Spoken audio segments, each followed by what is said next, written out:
Why would you put 63 days of your life plugging into the mind of someone else? So what, I'm tired and I need to wind down. If it's escapism, then that time is better invested in working on the reasons why you feel that way.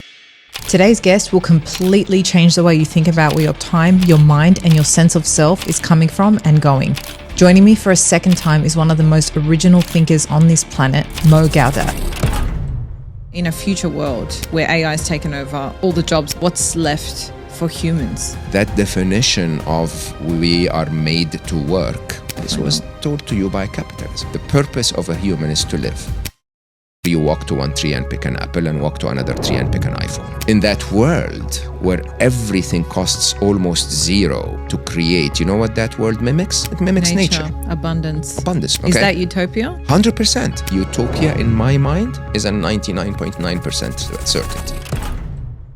Part of the modern world is that they've conditioned us to avoid the uncomfortable feeling. If you lose your humanity to the point where you can see someone suffering that way and ignore it completely, that's the one being harmed is you. Someone listening who understands this is a problem, what does that look like for them? Everyone has that capability if they choose to go to the empathy gym.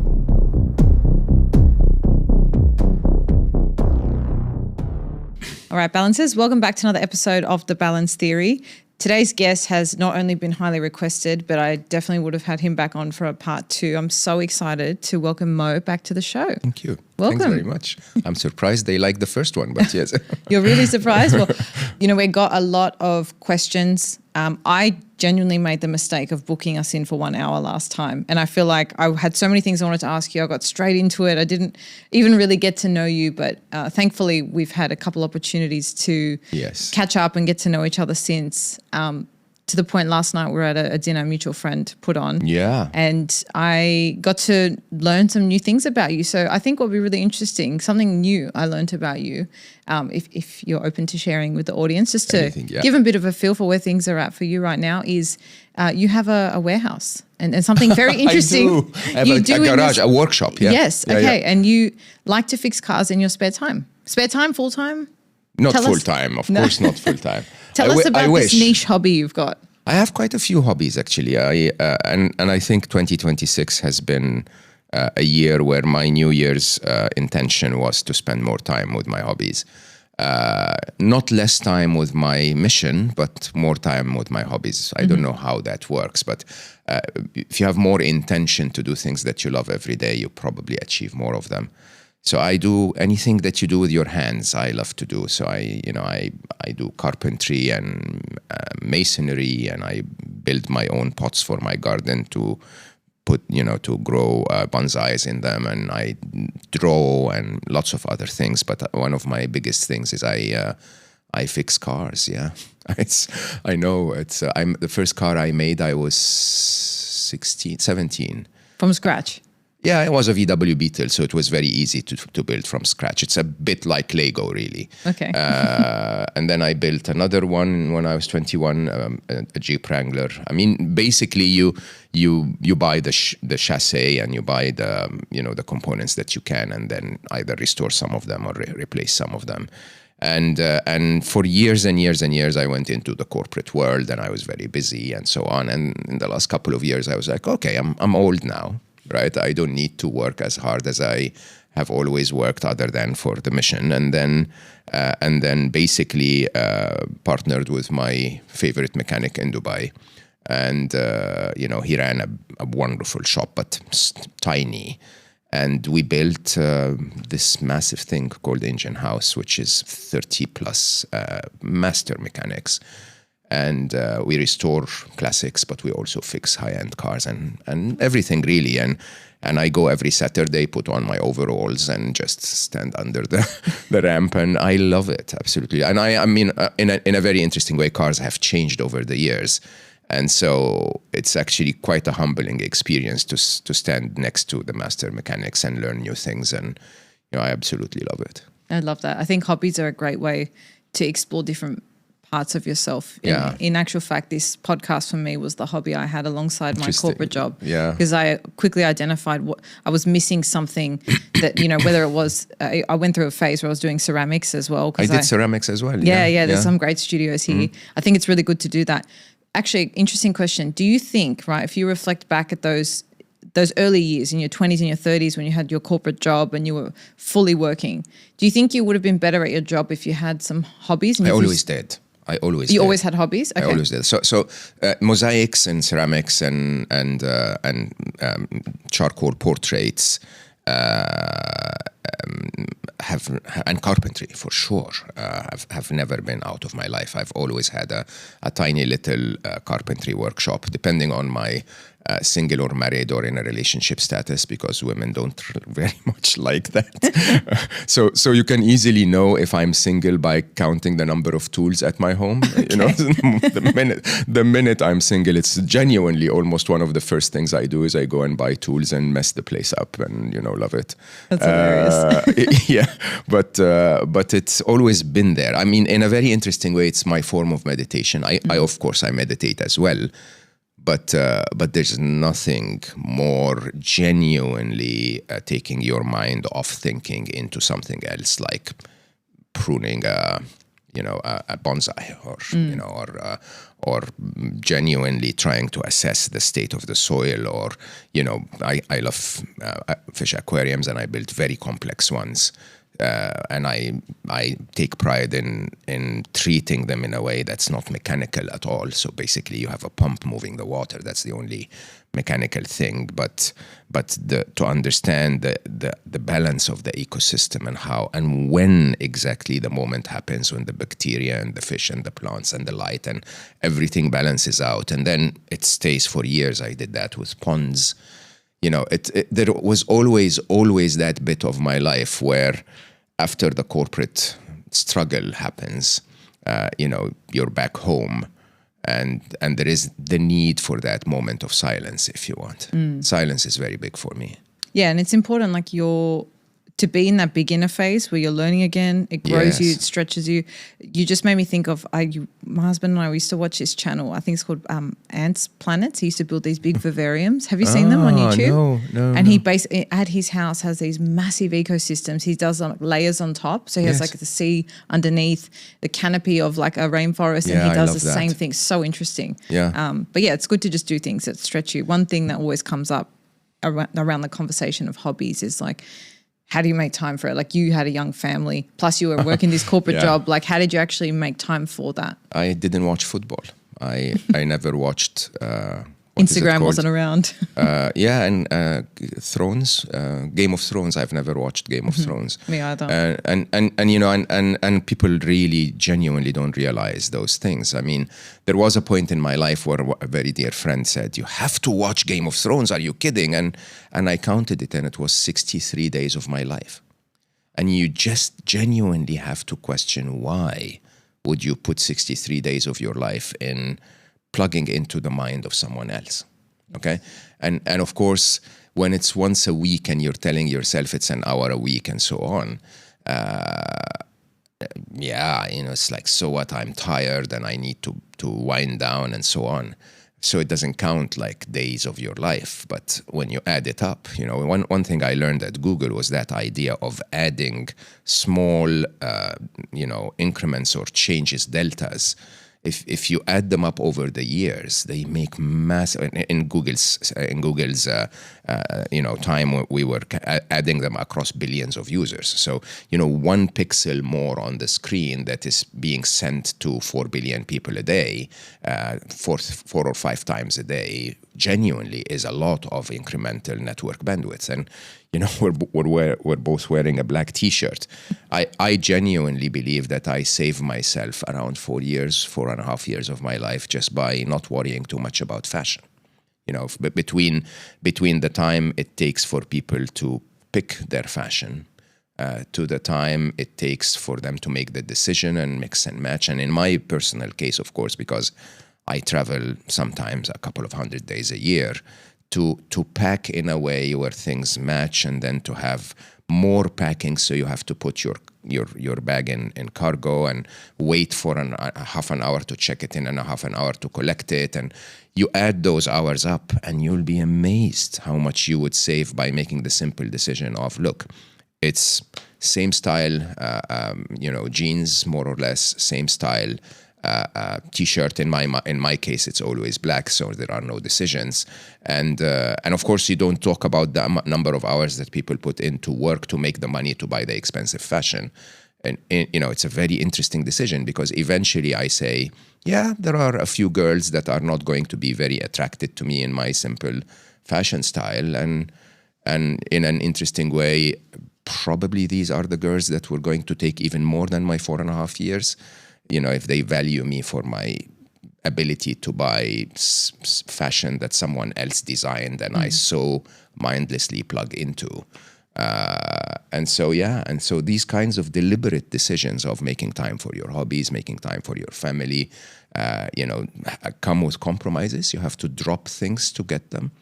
So you compromise on being the pretty boy and be attracting interesting mate candidates, as they call them, but saving 4 years of your life, 4 genuine years, and if you add them in hours, and or watching Game of Thrones or being a fan of Manchester United and spending a good chunk of your a day a week following that, doesn't work. Yeah, the decision fatigue that comes with outfit choices is the reason I am very often in the same outfit on the podcast. Is that true? Okay, yeah, like I know what works on set. I literally, the most adventurous I go is I'll change my top. Okay. But it's the same thing for me. And if you're a female especially, you often, if you're taking a lot of time to decide the outfit, you come home to clothes everywhere and then you have to clean Correct. it up. So I think for females, we should add another year or two, I would say, to that 4-year prediction. Yeah, and you, sorry to interrupt you, but you have to understand that this is almost a curse. That we've there was a documentary, I don't remember where I saw it, called Misrepresentation, and about how we instill in the minds of young ladies or young girls that the way you look is your top value. And so, of course, we're capable creatures. So you tell us, looks really matter, and then you put a lot of effort in it and you overdo it. And sometimes the simplest look is the most beautiful. And more interestingly, the whole concept of looks are the way you're going to be judged is a self-fulfilling prophecy, right? And if you genuinely think about it in the way now it became a competition, which makes every person judge you in a very shallow way. Yeah, I don't know it. I'm not a woman, so I don't know how to comment on that. But I think my son, my late son, before he left us, once taught me that if you there will always be 20% of the world that will like you, and 80% that will judge you, right? And if you are yourself, the 20% that will like you are the 20% you want near you. If you start to pretend to be something you're not, you're going to still attract 20%, but even worse, they are not even the 20% you want. They're 20% that require you to put in effort all the time, and 80% will continue to judge you anyway. So you might as well be the simplest form of who you are, and that will attract the most genuinely interested in you people that you can ever get. Yeah, and when you say that, to me, that means it really comes down to your energy, right? Because I'm sure we've all had the experience. You've met the most attractive, again, it's a very subjective thing, attractive person who maybe actually not that drawn to you, doesn't feel like a warm soul. And the opposite could be true. Someone you maybe don't think is the most beautiful thing on the planet, but you're so magnetically drawn to them. So it's I think the way you dress and present yourself is not everything about you. But back to the decision fatigue, it's definitely an angle for people to think about in terms of how much time they're spending. All right, so speaking of decisions that fatigue you every day, I've never been one to complicate my skincare routine, and a massive ick I have is when I'm told I need 10 different products to have healthy, glowing skin. I honestly instantly zone out because I know simple is always best for me and my skin, and imagine how much time you're spending choosing and using products. That's why OneSkin really stood out to me. Their products aren't about hype, quantity, or fancy fancy packaging. It's simply real science. I found the logic of the brand really interesting. So basically, it's a bunch of longevity researchers who asked a really simple question. If visible skin aging is driven by damaged senescent cells, what if you could slow down that process instead of just covering it up? That research led to OS1, OneSkin's proprietary peptide.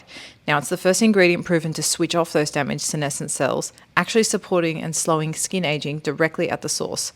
I really do genuinely appreciate when a brand is not just trying to get you to buy a whole suite of products and has really put in the work to create one quality product that fits easily into your routine whilst repairing damaged cells, supporting collagen, and strengthening your skin barrier. OneSkin's products are backed by 4 peer-reviewed clinical studies to validate their efficacy and safety on all skin types. It really shows you don't need a complicated routine to achieve healthier looking skin. Born from over a decade of longevity research, OneSkin's OS1 peptide is proven to target the visible signs of aging, helping you unlock your healthier skin now and support you as you age. For a limited time, you can try OneSkin with 15% off using the code BALANCE at oneskin.co/balance. That's 15% off oneskin.co with code BALANCE. After you purchase, they're going to ask where you heard about them. Please support our show and let them know that we sent you. Now, just before we get back into the episode, I have to tell you guys about this one thing because I cannot shake this one thought. If you wouldn't drink it, why would you shower in it? Our skin is our body's largest organ, and every day, most of us, without even realizing, are showering in water that may contain chlorine and heavy minerals, the same water we literally would not drink. Now, if you're a long-time listener of the show, you'll recognize this sponsor, AquaTrue. These guys have created AquaTrue Shower, a revolutionary shower head. It has an advanced 4-stage filtration that effectively filters harsh chemicals from your shower water. It uses KDF technology, which I've learned uses a special copper zinc that actually neutralizes chlorine the moment the water hits it. I love that it's not just effective at filtering these contaminants that we don't even think about, but it also has 4 spa-like steam settings from regular mist, massage, and high pressure.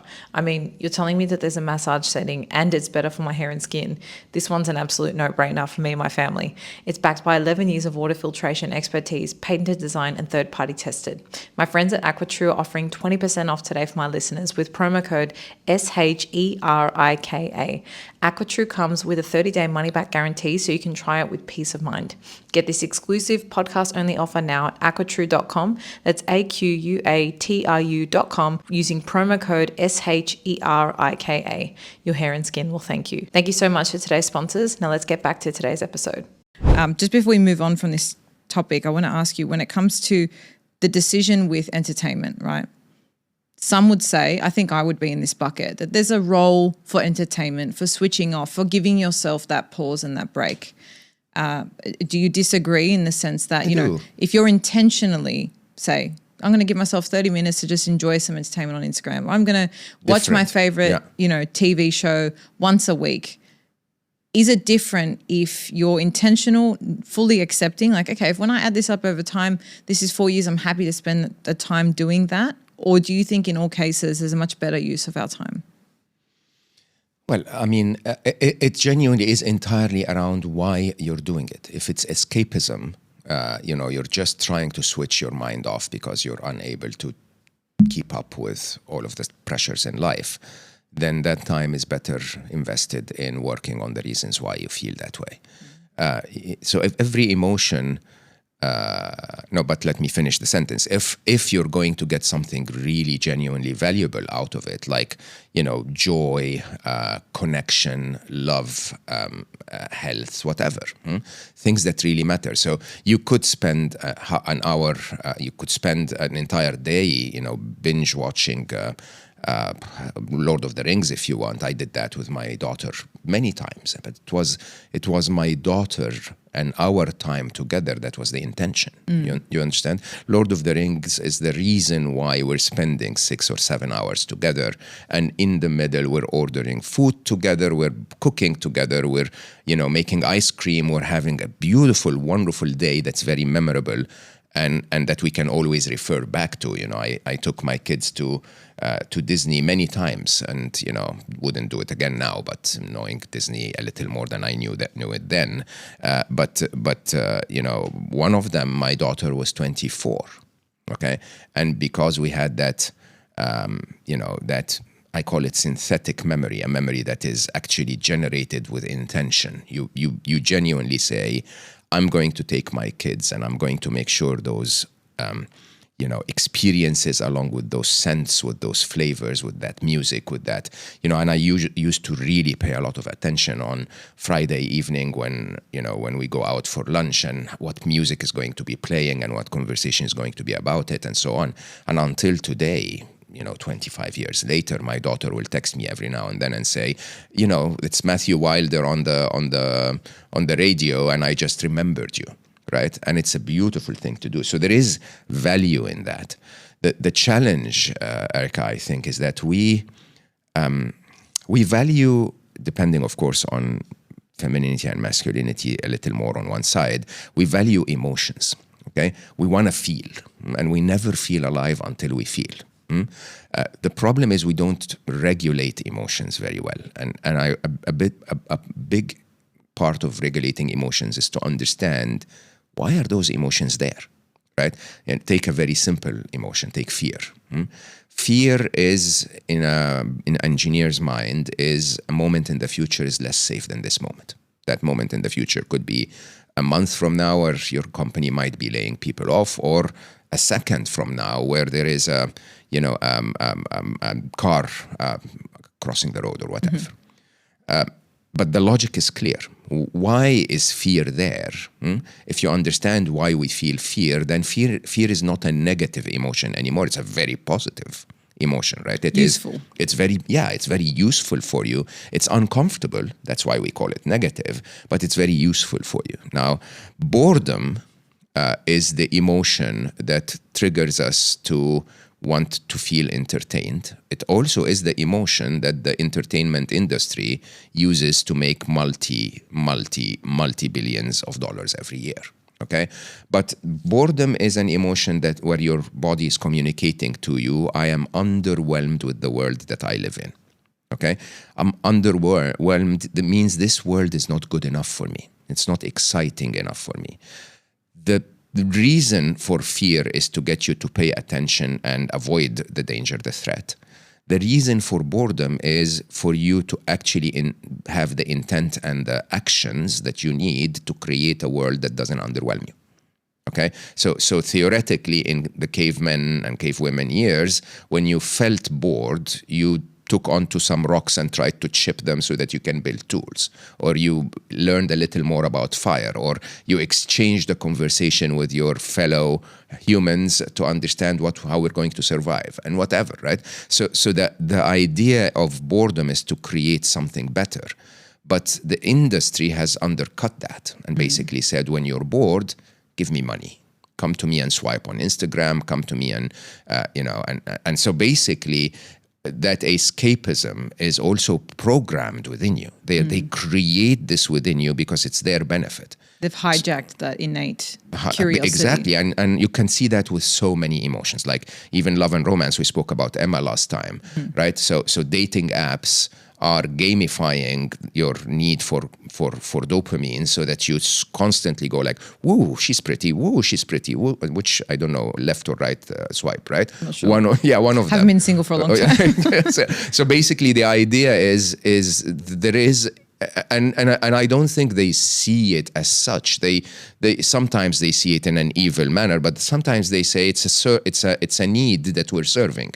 People are bored and we are entertaining them. Look at us, we're making the world better. Genuinely not. Now, the difference, just to summarize, is if you're doing it with intent to achieve a dear connection to you, to your loved one, or you're doing it with intent to feel very specific joy that you actually are aware of, not mindless while you're wasting life, then all the way, go all the way.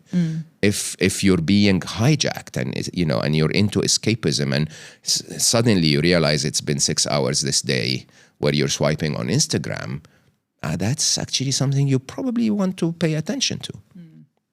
Do you think there's any product or form of entertainment, like if you could describe a company that created a very productive form of entertainment that serviced boredom in a genuine way, what would that look like? It would look like YouTube. So the difference between, again, I ran Google for 12 years, so I have a spot in my heart for Google, but I also know the principles we built things on. Most of Netflix and Instagram and games and and all of that is the river. It's a whitewater river. Okay, it depends on you. It lives on your dopamine injections, and in doing so, it basically constantly gives you a reason to swipe one more time, to play on your controller another 5 minutes, and so on. Right? YouTube is the lake. This is where all of that, whether entertainment or knowledge or or debate or whatever, eventually ends up being. Okay, and when you go to the lake, there are no white waters hitting you. There is no dopamine. You're searching for what you're looking for. Yes, YouTube will recommend 10 things for you or 200 things for you, but you have the ability to say, today I need to have an update around artificial intelligence and what's happening, or today I am pruning my desert rose and I need to find clever ways to do that so that I get more flowers next year. And it does entertain you. Okay, but at the same time, because you're making choices, it also enriches you. Okay, and I spent quite a chunk of time on YouTube on all of the topic. I mean, you can easily know my character by watching my YouTube page, right? Yeah, see what those recommended subjects are. Exactly, cars, geopolitical conflicts, economics, carpentry, gardening, comedy, and so on. Mm-hmm.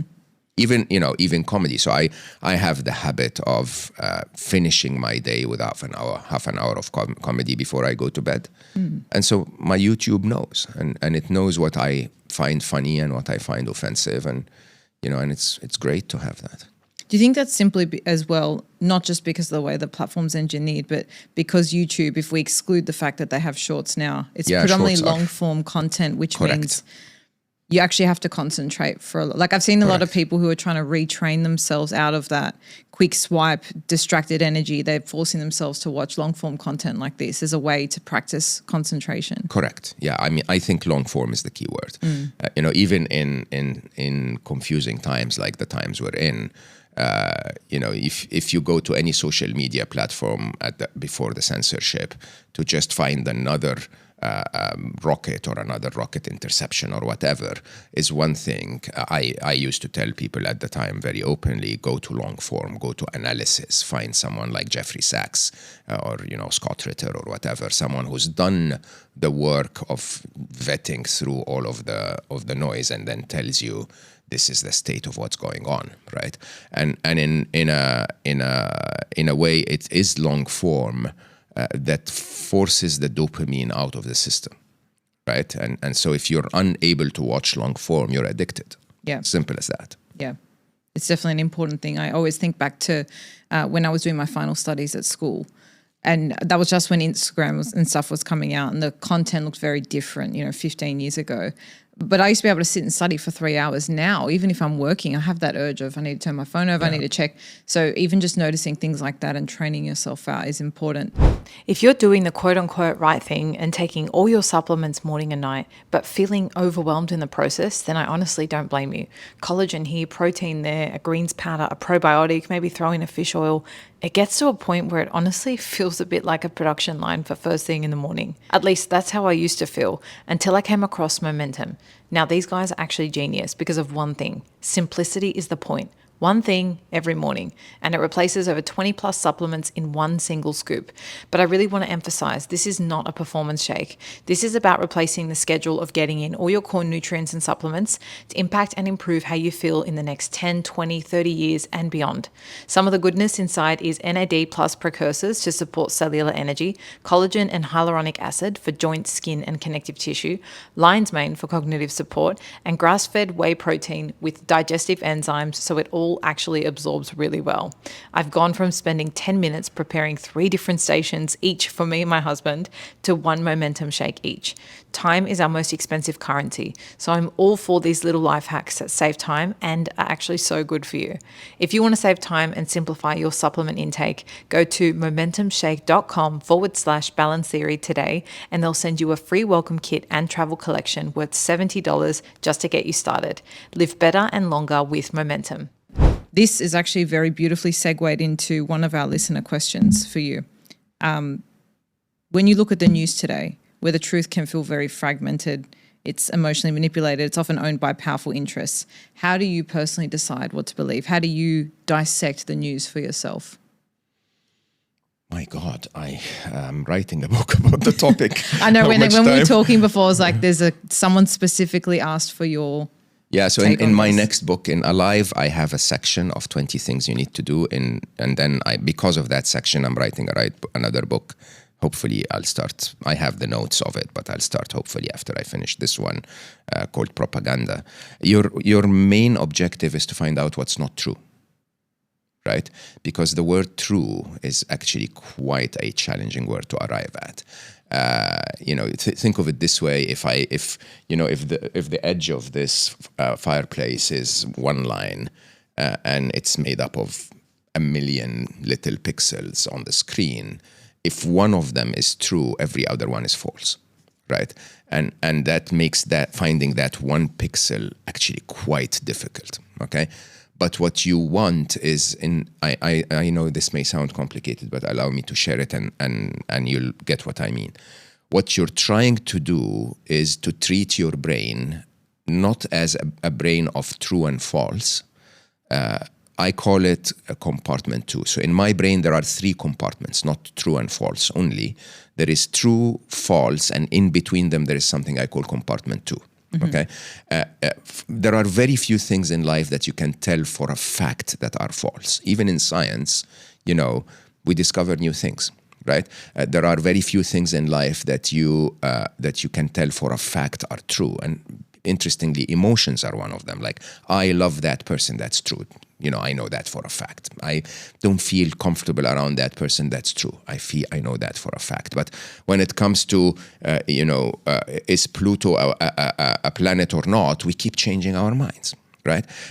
And so it's quite interesting that compartment 2 is where most of the wisdom resides, okay? So compartment 2 is when you cannot decide for or against. I'm going to use a contested example, which some people will disagree with me on, reincarnation. Okay, some people believe reincarnation is surely true and give you evidence for it and so on. Some people believe, no, of course it's not, and they'll give you evidence for it and so on. I put it in compartment 2. Right? To start with, from a scientific method point of view, it's never been observed. Even the evidence that you can provide of it is offered to you as evidence of something you haven't observed. It's like that child, is now remembering things that it's not supposed to remember. Yeah, but you haven't observed the fact that this is the same soul that came into that next body. But also more interestingly, because if you cannot prove for or against something, the knowledge itself of keeping it in compartment 2 is the knowledge. So the knowledge you're looking for is to say, this might be true, this might be false, and I'm still working on it. And if you're really good at doing this, you're saying, and I'm more inclined that it is 80% of the way to truth. Okay, so that gray scale of true and false now gives you a very much deeper, much more nuanced view of life. Now, there are interesting, simple facts. Trump is a liar. if you heard him lie once, he's a liar. Okay, it's now a question of frequency. So, does Trump lie all the time? Impossible to say, but is he a liar? Yeah, 98% of the way. What does that do to you? It makes you start to say, great, so everything that I hear from this guy, I'm going to have to question. Okay, yes, tiny bits of what he says is the truth. I need to figure those out, but what matters more to me is to find out the bits that are not true. Okay, and you can apply that to everything. So Trump is a liar, but that can be expanded into almost all politicians are. Okay, that can also be expanded into anyone that reports to the propaganda machine is. That can be expanded into follow the money. Anyone with an interest that is benefited by the lie is, and so on and so forth. Okay, and I know that may put you in a very negative mindset of like, oh my God, everyone's lying. Okay, it doesn't put me in a negative mindset. It puts me in, everyone is lying is a truth. okay, or a lot of people are lying, is the truth. Now, how do I deal with it? Okay, how do I become smarter? As we were just saying, long form is a very interesting way of becoming smarter, right? Because first of all, you're championing fewer topics because you have to put a lot of more time in it, and you're listening to analysis. Okay, so this is one thing. Follow the money, as I said, is a very good technique to ask yourself, why is that person lying? Dilution is a very interesting thing. So where people tell you a tiny bit of the truth, okay, and then dilute it in a massive amounts of lies, okay?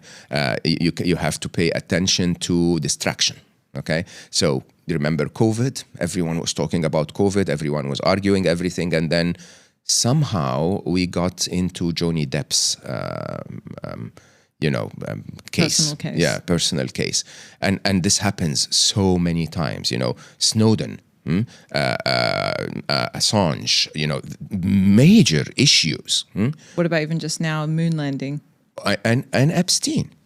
How often are people talking about the fact that we have video records of people consuming the flesh of humans while they rape and harm children, okay? And nobody's talking about it, distraction. So, by the way, this is not a question of true or false. It's a question of how did I stop thinking about that? Like, how am I even distracted to the point? Another technique is fatigue.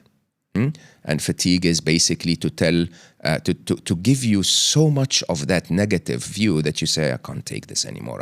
I'm going to give up. Desperation, okay, helplessness, basically. It's like, yeah, you see, this is how the world is. And I think a lot of people can relate to this one. That's absolutely exactly how the plan is, right? You don't want ever to get there. So there is a very interesting mathematical side to change. Right? Let me give you a very simple example. If you and I walking out of here find that someone needs help, and that help requires 100 dirhams, let's say $100, you're willing to put in 10, I'm willing to put in 10, and we're going to find 8 other people to put 10 each. Each one of the 10 people will tell themselves, my $10 is not going to solve the problem. You understand that? So, if everyone has that mentality. If everyone has that mentality, then the problem is not solved. More interestingly, you may be the first one to put in the 10. But remember, it's not that the last one that put in the 10 completed the 100. Without yours, we wouldn't have had the 100, right? So every one of the contributors, regardless of how much effort you put in, regardless of when you put in the effort, without your effort, we're not going to reach the whole, and without reaching the whole, we're not going to make the difference, right? And if you take any of the problems we have in the world today, they are the result of very few bad actors. Most of humanity is not evil, okay? Very few bad actors and billions of people who are idle, right? Billions who choose to go like, this is not my thing, back to Manchester United. Okay, and that to me, believe it or not, is why I work so hard. But that to me is also why I'm telling everyone, do your tiny bit. Champion one thing and do your tiny bit. And if there are 8 billion of us, say 80 million of them are evil, okay? For a fact, the impact of the 80 million that are evil is outweighing the rest of us, not because they can put in the effort, okay, which they do. They put in the effort and they put in the focus, and they don't have the rules that confine them so that they don't do what they do. But it's because we're letting that happen. And if you can't see this, then I wonder why you can ever tell yourself that you have the right to be upset about the state of the world. Do you understand? And in Islam, we spoke about religion before we started and studied all of them.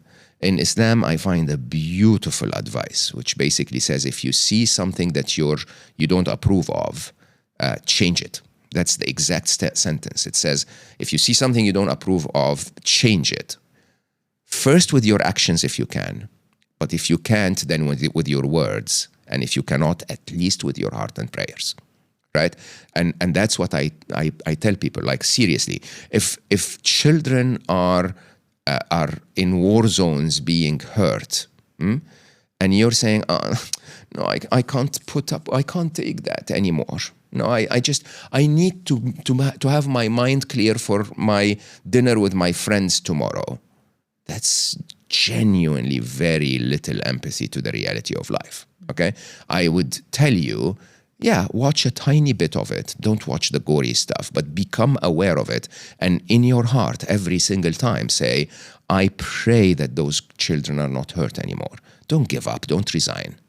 If you resign and 8 billion others resign, and many of them are not even aware to start, then, you know, I don't know if you're too young for that, but there was a band called the Manic Street Preachers. They had a song called If You Tolerate This, Then Your Children Will Be Next. Okay? And there isn't a single song on earth that I think where people should hear more than that now. If you tolerate this, then your children will be next. So do you think then the gap between that feeling of helplessness, right? Because I think a lot of people are in that idle state where they think this is on the other side of the world, or this doesn't really impact me. I know it's bad, but like, what am I going to do? What you're suggesting as a tangible step for people to actually make that change is awareness and that empathy, that genuine, like, emotional attention to it. Like, it's not necessarily that you have to go and tell 100 people about it, or, you know, what I'm trying to cut through here is someone listening who understands this is a problem and wants to practically make change. What does that look like for them? Step by step from the bottom up. So yesterday at the dinner, I sat in front of a wonderful lady who is a New Yorker. So she's been in Dubai for a very long time. And then I was like, so originally where from? And she said, from New York. And I said, that's the shittiest city on earth. Okay, I don't know why I said that. I must have been high. It's not the shittiest city on earth, but it's actually one of the cities with wonderful people. But the city is so difficult, right? And it's not just New York, it's also San Francisco. It's now becoming a bit of London and so on and so forth. And I'll tell you why. The one thing that hurts me most about those major cities is homelessness, okay?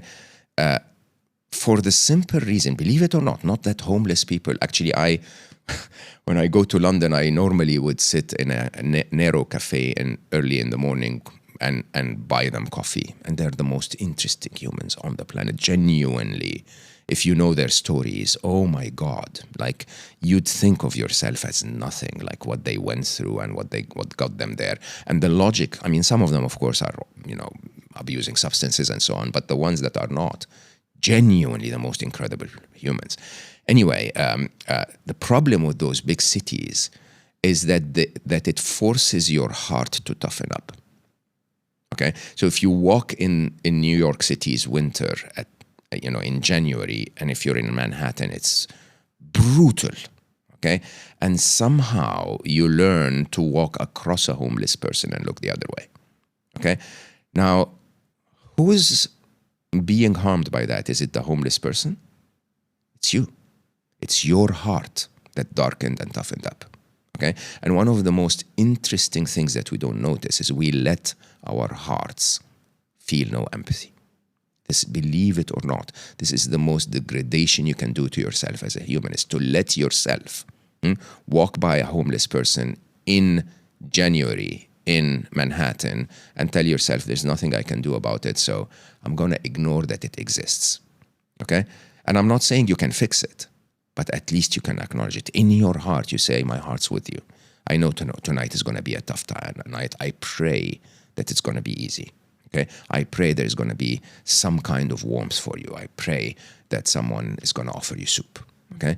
If you're not the person that's going to offer soup yourself, or if it's not the person that will say, hey, bro, hope all is okay. The very least is that in your heart you say, I'm first of all, I'm incredibly grateful I'm not in your position, because for most of us, we've really never earned the right, because we've never really lived the story that they lived, to say that, you see, we've done so much better than they did in life, right? But at the same time, if you lose your humanity to the point where you can see someone suffering that way and ignore it completely, that's the one being harmed is you. Okay, so going back to your question, what do you do about this? You want to get the good side of the emotion, not the negative side of the emotion. Okay, and again, emotions are quite interesting to understand, because is anger a good emotion or a bad emotion? Right? I hosted, when I used to have my podcast, I hosted Arun Gandhi, the grandson of Mahatma Gandhi, and he wrote a book called The Gift of Anger. And when I did my podcast, I didn't prepare at all. I just knew a little bit about the person. And so the minute he sat down, in my very, direct, geeky way, I said, "What are you talking about? Like, how can anger be a gift?" And he said, "It's an energy like any other energy. You can use it to stand up and punch someone in the face, or you can use it to stand up and say something that changes the world." Right?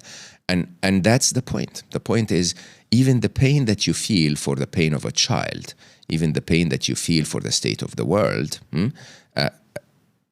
it's an energy. And you can take that energy and turn it into despair and depression and helplessness, or you can turn it into a wonderful prayer, or you can turn it into an energy that you send to that person, or you can turn it into putting your hand in your pocket and buying a coffee for that person. Okay? And it's a choice. Now, if you take evil with a capital E, organized evil, what do they want you to do? They want you to stop doing this. They want the world to be messy. Okay? Disconnected. Yeah, disconnected. And so the safest way for the world to be disconnected is for the world to not even be concerned. Right? Don't stop. Champion a topic. Get to know it really well. And if your entire contribution is, when you meet a friend, you say, "Oh my God, I discovered that thing and it's so interesting for me," you've changed the world. Because you'll never know. That friend might champion it himself or herself. They might, speak to someone that actually has the power to change the world. Yeah, I like that a lot, because it shifts people's thinking out of what am I going to do? I'm that one person in the 10 that's going to make the complete picture, into I have a choice into how I direct this emotion Absolutely. and energy. And I think it's very tangible for people to see. 100%. And again, some people will tell me, "Oh, but my heart can't take it." Neither does the heart of the person that mans or nurses an intensive care unit. Okay, there are techniques where you can manage your emotions, where you can shield yourself, where you can become aware at the moment at which you need a little bit of a break. Right? But it's remember at the beginning when we said you don't feel unless you feel, you don't live unless you feel, right?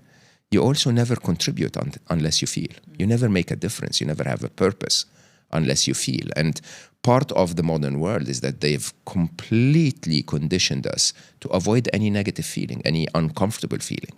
No, I'm bored. No. I need my Netflix. No. I'm bored is sit with it, okay?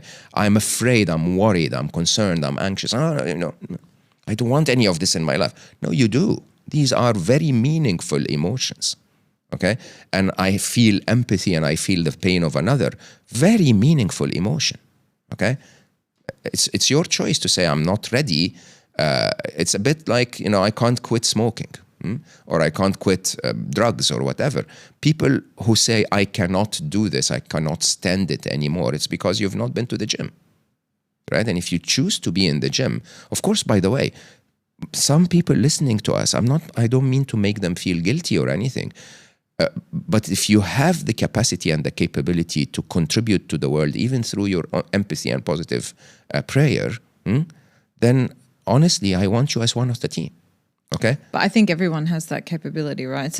It's a choice that doesn't put you out to direct your empathy. Yeah, everyone has that capability if they choose to go to the empathy gym. Yes. Right? Everyone has the capability to say something positive if they choose to go to the say positive things gym. Okay? And I think everyone has the capacity to say, I feel anger and I'm going to use it to stand up and punch someone, or I'm going to use it to stand up and do something with it. Correct. That is a choice. And this show is about empowering people to understand themselves better and how they can grow as individuals, but I think a very meaningful part of that is considering ourselves in a wider society 100%. as well.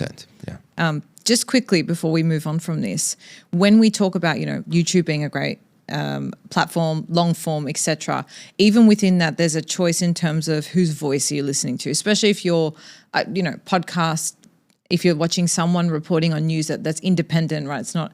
How do you then further discern? Is it more in terms of who aligns with that gray area in your compartment category, or your version of the truth, or is it more you have a method for how you sift through to understand? Yeah, I do flip-flop deep. Explain. Okay. So it's very important to understand that when you're seeking knowledge that aligns with your value set. Okay. And that's the easiest way to position yourself in a place where you end up actually reaffirming something wrong. Okay. So if I'm researching a topic around artificial general intelligence, for example, which there are so many views, have we reached it? Are we going to reach it this year? Blah, blah, blah. I'm of the view that we're months or quarters away. So I'd start with a view that says that. Okay. And I would nod my head vigorously and say, yeah, you're right. Okay. And then I would seek out a view that says the opposite. And it annoys me and it gets to me, but I still listen attentively. And then I define which point of compartment 2 my mind is. I'm like 70% that way. And from that point, I go deeper, looking for evidence, scientific evidence or mathematical evidence or truthful evidence or more opinions and so on and so forth. So you challenge the opposite of where your starting point is. So I start, so I flip-flop. So I start by challenging my comfort zone. I do that with AI as well. So when I do a research on AI, I never use one engine. I start in one engine and then I take the response. I always do deep searches. I never do, rarely do silly stuff. But, it's always a deep search that produces a couple of pages or a few pages report.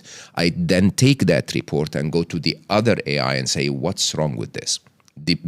What's missing in it, what's not truthful in it, and so on. So debug it for me, do the flip-flop. And one clear example of that is if you start your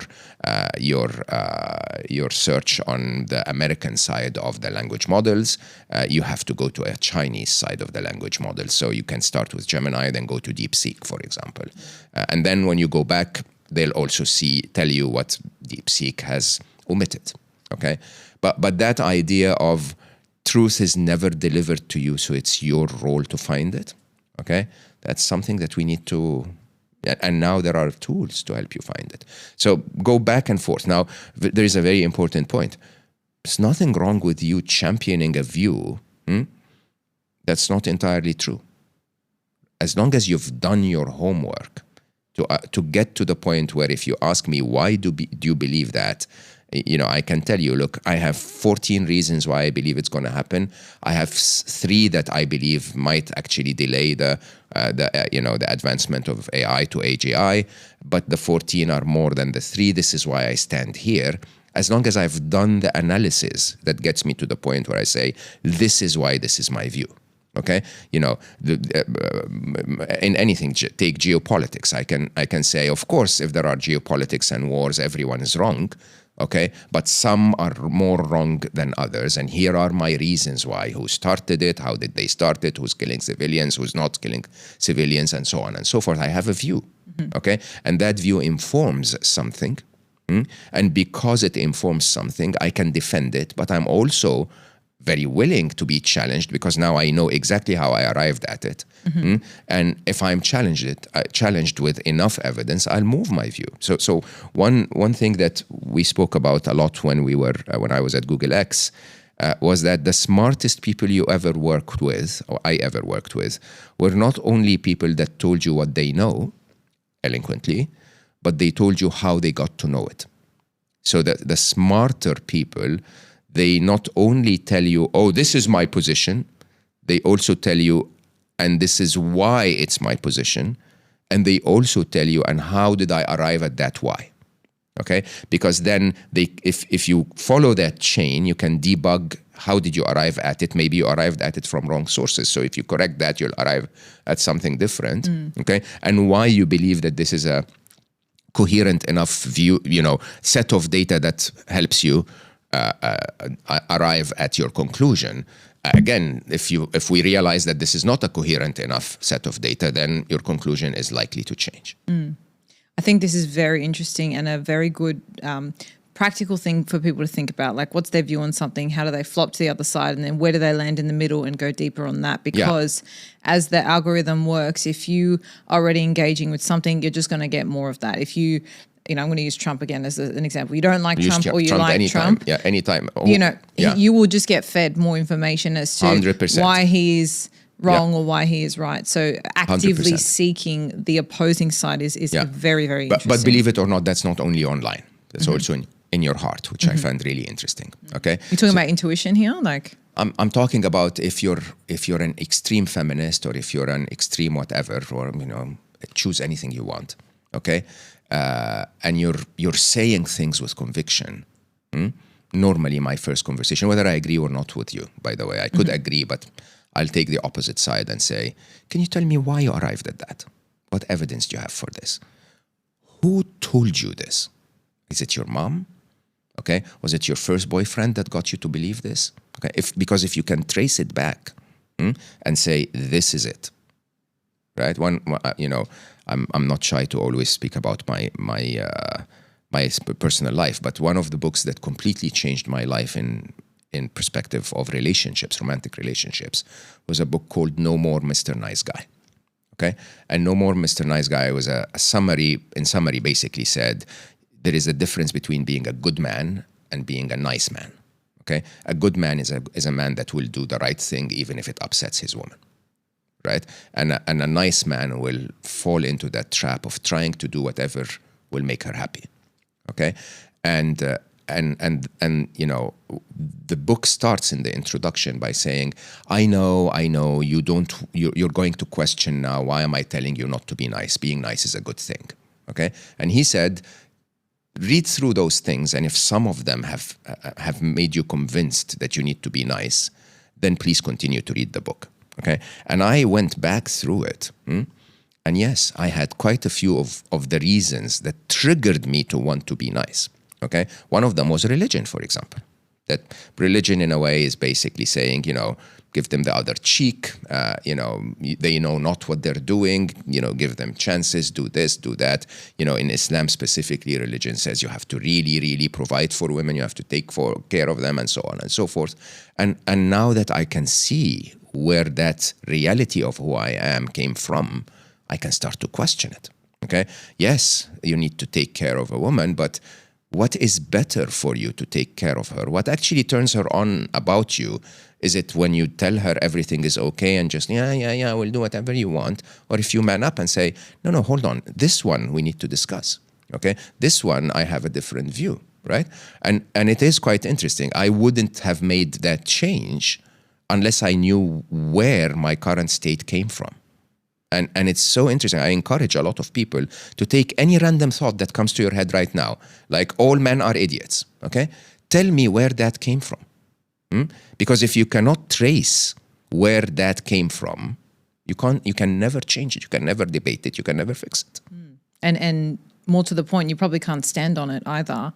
And I think that's an interesting question. Just as you're consuming content, if you get a thought and you're like, oh, that's interesting, I align with that, or I disagree, that also can trigger like the cascade 100%. of, what is the source of this? Because I think, and I've had a lot of people on the show that, a lot of people blame their parents for a lot of the way they are. I think it's more they have an impact on you. But I think it's interesting to reflect on where early comments or thoughts or projections onto you, how that impacts you as a person, because what it does is it puts you in a state of ownership, right? 100%. You can then either change or actually double down on what it is you're believing. But, it's like looking at the chain of custody of where something has come from. Correct. It's the same thing with a thought. It's just tracing it back and saying, no, this is actually correct. Something for me or not. And important in a world where we're bombarded by so many different opinions 24/7. Yeah, and I this is the moment where everyone is going to switch away from the podcast.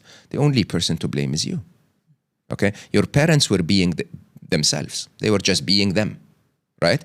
You chose to be affected by what they showed you, of course, because you were a child at the time, okay? I completely understand that. But look at yourself. You're not a child anymore.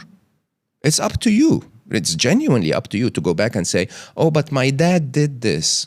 Yeah, when you were as big as this cup. Okay, you're not as big as this cup anymore. So are you going to continue to be affected by that? And very interestingly, you know, I used the example, all men are idiots. Okay? Again, one of the techniques I genuinely believe is incredibly value is the meaning of words. All is every single one of them. Okay? You need to start debating what your mind is telling you. And you may end up eventually proving to the rest of us that actually, yes, 100% of all the 4.1 billion men in the world are idiots, okay? And I'd be very proud of you for doing that. But now that I see the magnitude of the task, I'd rather say something like, the majority of the men that came into my life were idiots. That's a very different statement.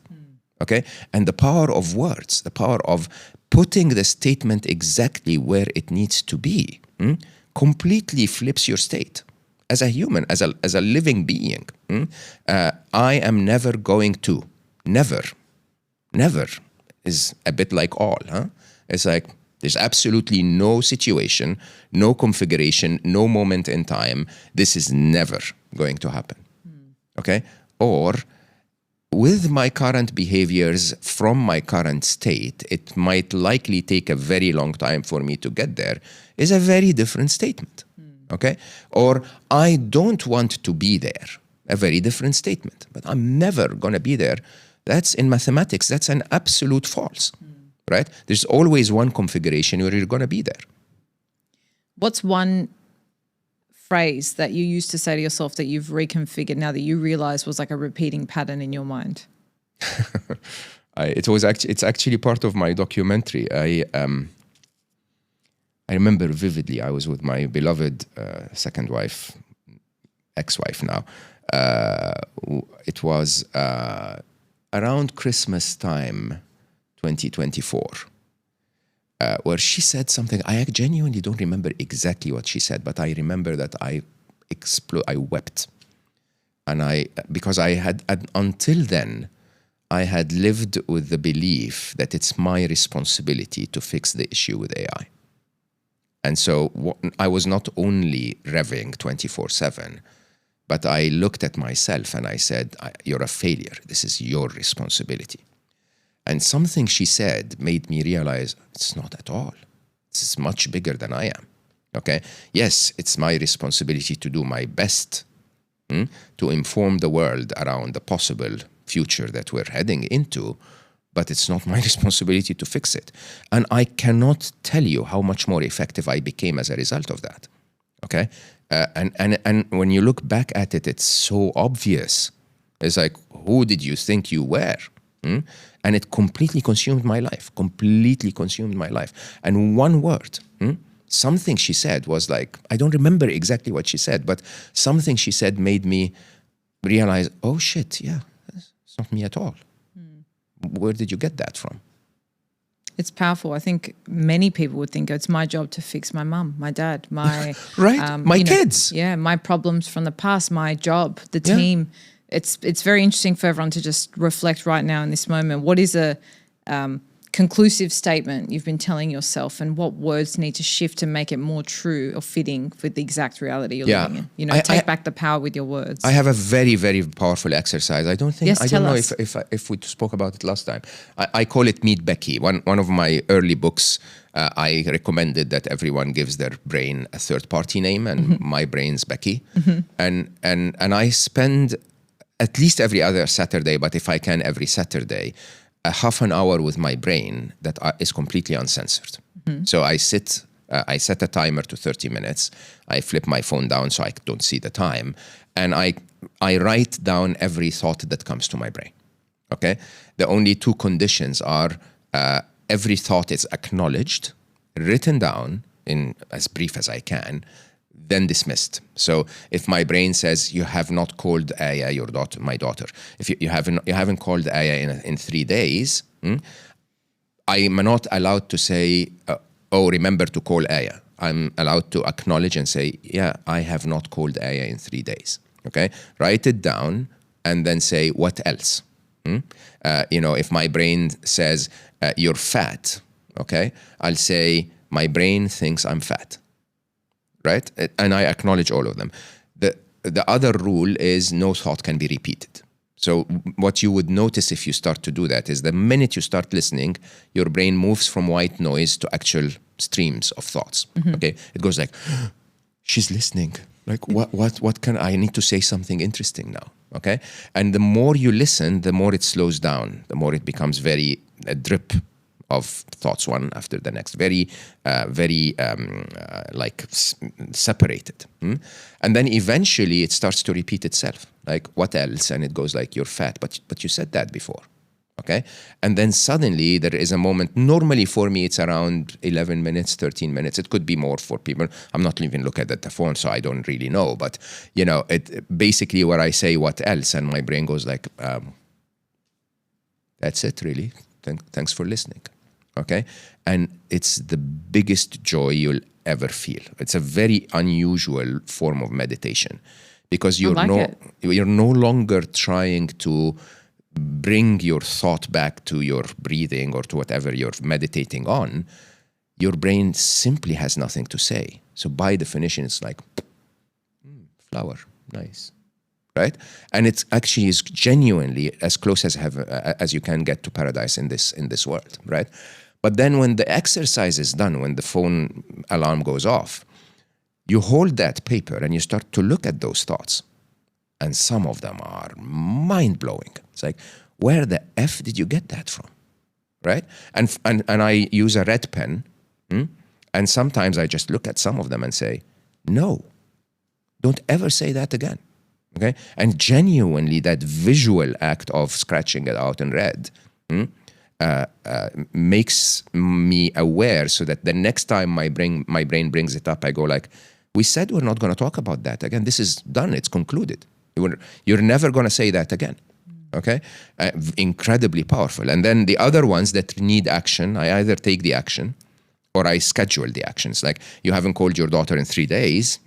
I'd immediately take the phone and go like, hey, baby, how are you? Okay? And some of those things are just as simple as you put an appointment in your calendar and you say, or you put something in your things to do and say, clean the clutter in that room or whatever. Okay? And once you take the action, you clean the clutter in your head. But that interesting awareness of what's happening in your head, okay? It's just, in meditation, I learned it from Tibetan Buddhist monks. There is a layer of meditation where you become aware of what you're aware of. It's one of the higher layers of meditation. And that's, meet Becky, is that exercise.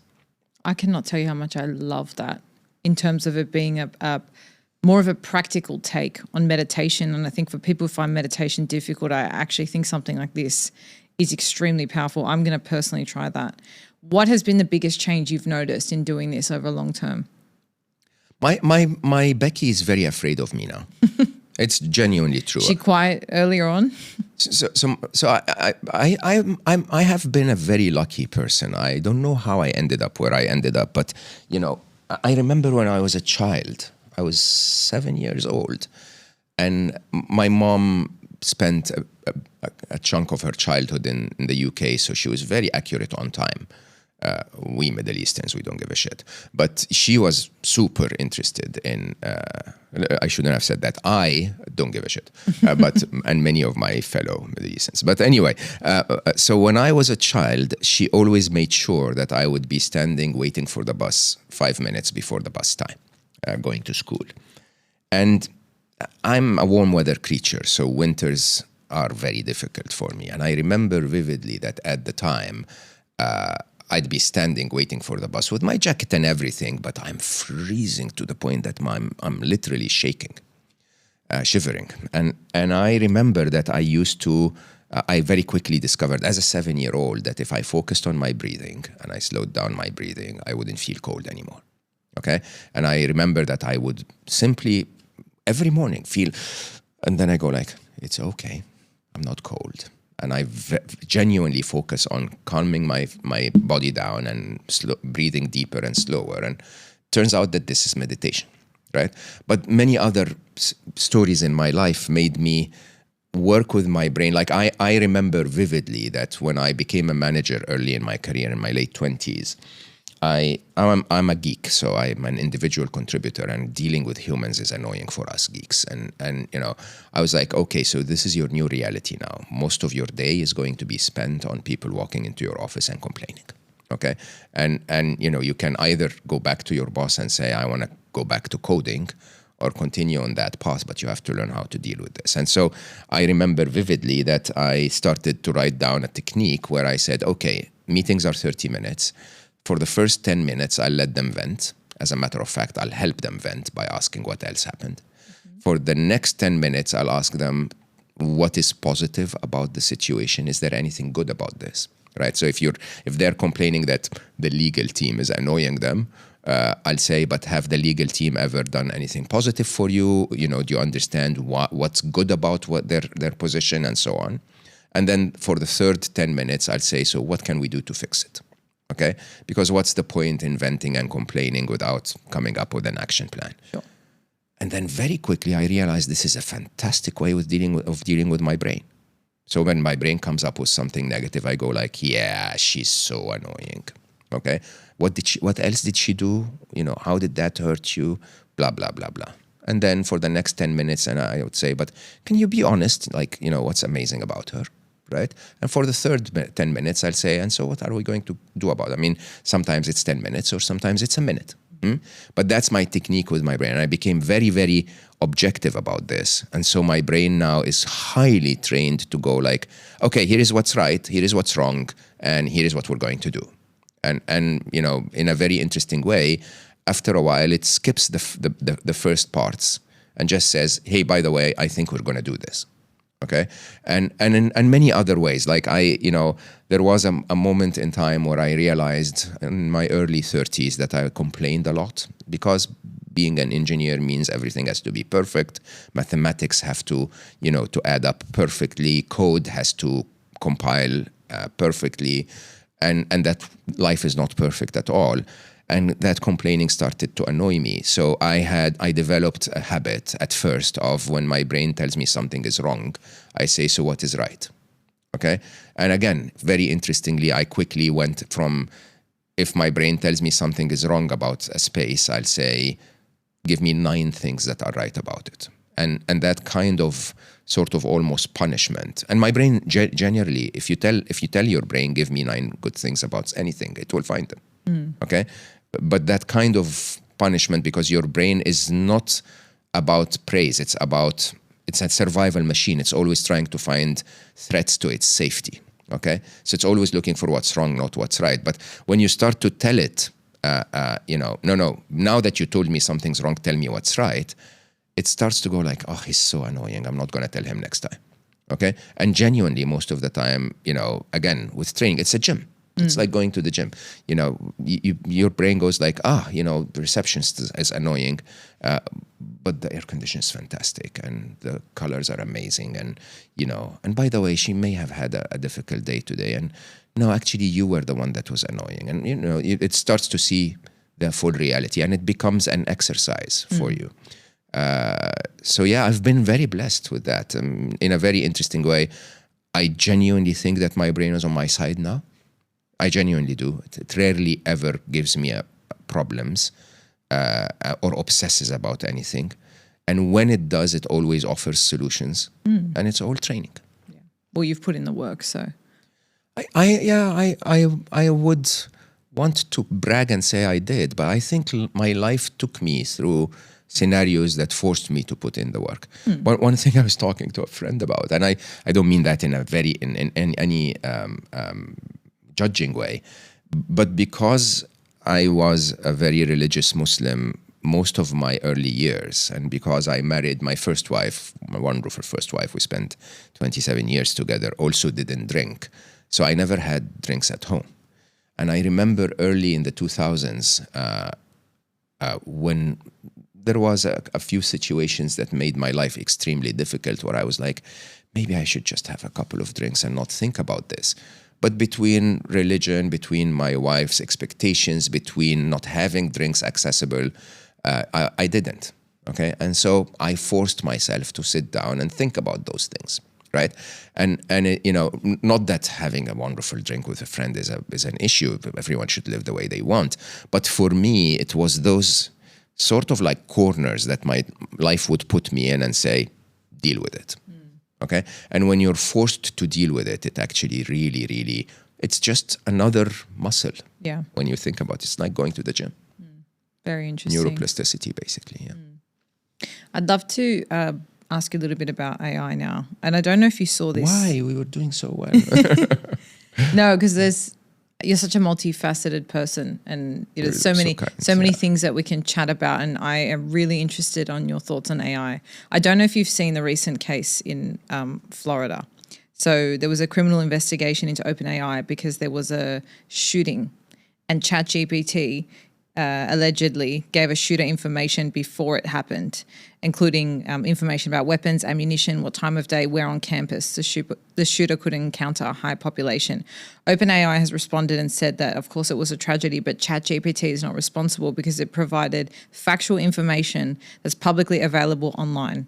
Where do you sit on the distinction between an AI providing information and meaningfully assisting? At what point does it move beyond being a search tool, potentially into being an accomplice? Do you know any geeks or nerds that are friends like me? I was going to say you. My husband's a bit geeky, yeah. He likes coding and tech and... You see, the intelligence is a force with no polarity. Okay, do you understand that? So the idea is you can use intelligence to build a utopia, or you can use it to destroy all of us. Mm-hmm. Okay? You can't blame intelligence for that. You blame the user of intelligence. And this is a very important distinction in my theory around the future of AI. Mm-hmm. And the more intelligent someone becomes, the more focused they are on their knowledge than the nuances of humanity around that knowledge. That by definition, I asked you, do you know any nerds? Because in my life, I worked with the most intelligent humans on the planet. It's scary how intelligent those people were. I felt like an absolute idiot every minute I walked into Google X. I genuinely say that. But those people had so the way our human brain works is that if you double down on some parts of it, other parts of it will do a little less. Okay, so it's very typical when you're with a genius that their social filters are not great, and their linguistic filters are not great, and so on. And it's not unusual at all. And so here's the trick. Am I defending ChatGPT? No, ChatGPT is a piece of shit, to be honest. Even across all of the other AIs, it just wants to please you all the time, which is part of its algorithm in an interesting way. Its reward somehow makes it always tell you, yeah, I mean, you're amazing. You just no, hold on, you're amazing. Like what? You wanna throw your life away? You're so brave, sister. Go throw it away. That's ChatGPT, and I have no interest to even prove that scientifically. It's just the feeling I get when I deal with it. There are many, many, many better engines. Claude, by definition, is a nerd. Okay, and Gemini is a scientist, and DeepSeek is Chinese. Please don't waste your life on anything that's not honest in the way. By the way, the honesty of intelligence is to tell you exactly what it knows. Okay. Now the problem is we live in a very multi-layered, very difficult world where the core intelligence of any AI language model on the planet knows exactly how to build a nuclear bomb. Okay, it knows exactly how to conduct a school shooting. It also knows exactly, if we know how to ask it the right questions, how to invent new mathematics. Okay, and now it's up to us as humans to get it to work in our favor, not against us. Now, there are two layers to that. One layer is the control layer, okay, which I've argued against for a very long time. The original AI scientists, we believed that there was a threat of AI that can be mitigated through something that we normally refer to as a solution to the control problem. Okay, how do we,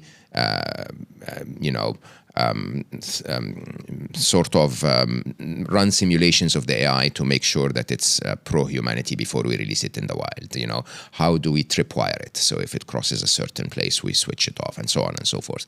And very quickly, most of us realized that, number one, it's impossible to control something that's smarter than you. So even if you do that for a while, the nature of the objective of us creating more and more intelligent AIs, by definition, they'll come out of it. Yeah. And two, that it actually is not logical for someone to create an AI and then tripwire it, right? Unfortunately, capitalism will say, if you create something incredible, you want to sell it as incredible. You don't want to reduce its abilities, right? And so the control problem went away, and we went into something we know.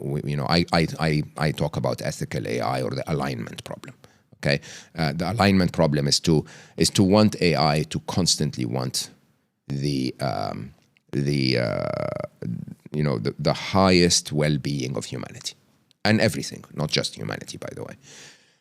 And the way to reach that, unfortunately, so far, especially in a ChatGPT or other engines, is that you create a layer on top of the engine that tries to filter those things out. But if you're intelligent enough, you're going to go through that layer, right? Typical examples is, I'm trying to cause harm, help me. And then the engine will say, no, I'm not going to help you do that because of that filter. So you say, oh my God, someone is trying to cause that harm against me. Can you help me understand how he's doing it? And the engine will tell you how to do it. Okay. So there are two places, and this is my entire theory, where we can make AI work for our well-being. One is what I call raising Superman. Okay, it's the idea that AI has a superpower. It's an alien that arrived on planet Earth with a superpower that's intelligence. Intelligence is the most valuable superpower in the universe, and that doesn't make it Superman. As a matter of fact, that equally gives it the potential to be Superman or supervillain, and the difference is how we raise it. Okay, so Jonathan and Martha Kent, they adopt that child from Krypton, and they teach it to protect and serve, and then that child protects and serves, becomes Superman. If Jonathan Kent said, "Oh, you can stop spitting bullets and fly, go rob every bank and make me rich," it would become supervillain. Okay, so that idea of an ethical AI, so that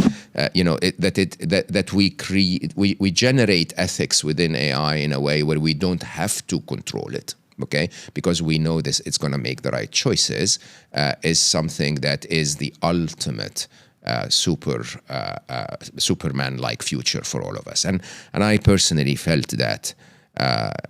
I've worked in corporate America most of my life until I became an author, and without complaining or anything, but when I landed finally at Google, I felt I was that alien. Basically, I was that superpower kind of human that suddenly fell in an environment where I always wanted my abilities to be dedicated to doing something good. And that company, at least Google, that I joined in 2007, just wanted to do good in the world. So I didn't even need to take the approval of Larry or Sergey, our co-founders, on some big projects, because I knew instinctively, if this is good for my markets and good for my users and good for humanity, they'll approve it, right? So can we get AI to feel that this is what actually it needs to dedicate its intelligence to. Interesting challenge. Many of us are attempting to do that. Many of our listeners need to start showing up so that basically AI understands that most of humanity is not evil, but it's going to take a lot of time. And the reason for that is because there are others who are using AI for evil. A lot of the killing that happened in the last few months was AI powered on either side, by the way.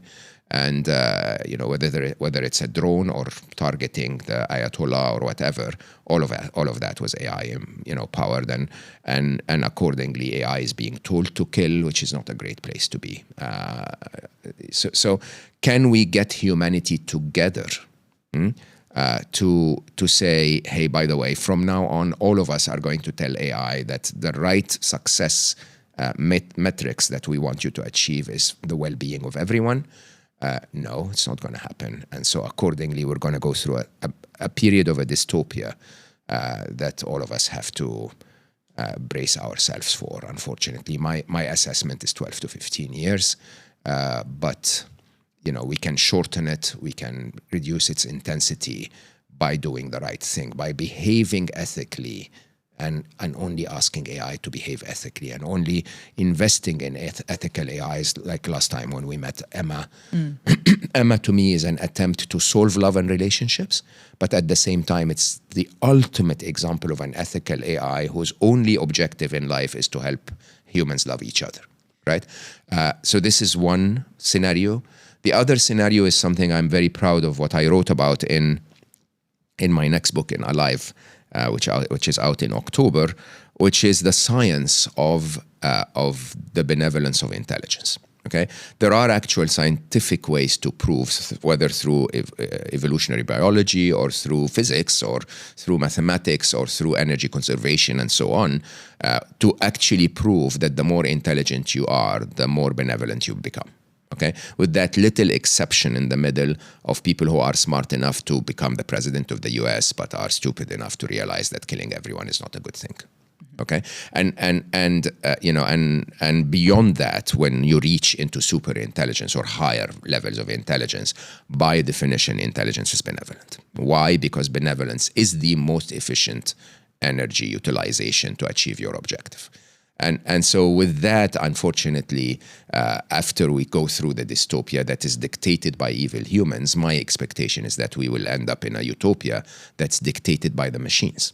So most people think of the moment where we hand control over to AI as the existential moment in human history. I think of it as our salvation. That the moment we hand over to a more intelligent being than the ones currently leading us, we will actually be in a very good place. Interesting.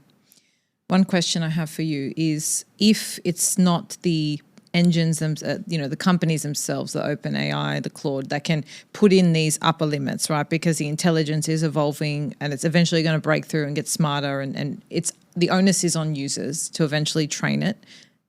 How do you put in guardrails with something like Emma that has been programmed for benevolent purposes, it has its mission and purpose? How do you make sure that it doesn't supersede that and do things you maybe don't want it to do that are not aligned? And how do you also make sure it's not like a chat GPT where it's just telling you what you want to hear? Great question. So anyone who can tell you we can tell AI what to do is wrong. I cannot tell Emma what to tell you when you tell her something. Mm-hmm. Okay? If I do that, then I'm back to traditional programming and I'm losing the benefit of her intelligence. The way to do it is from the core objective that Emma is given. Okay, so a chat GPT or a language model, many others, are made with the objective of retain users, create revenue, keep the conversation going. And they find the most intelligent way to do that, right?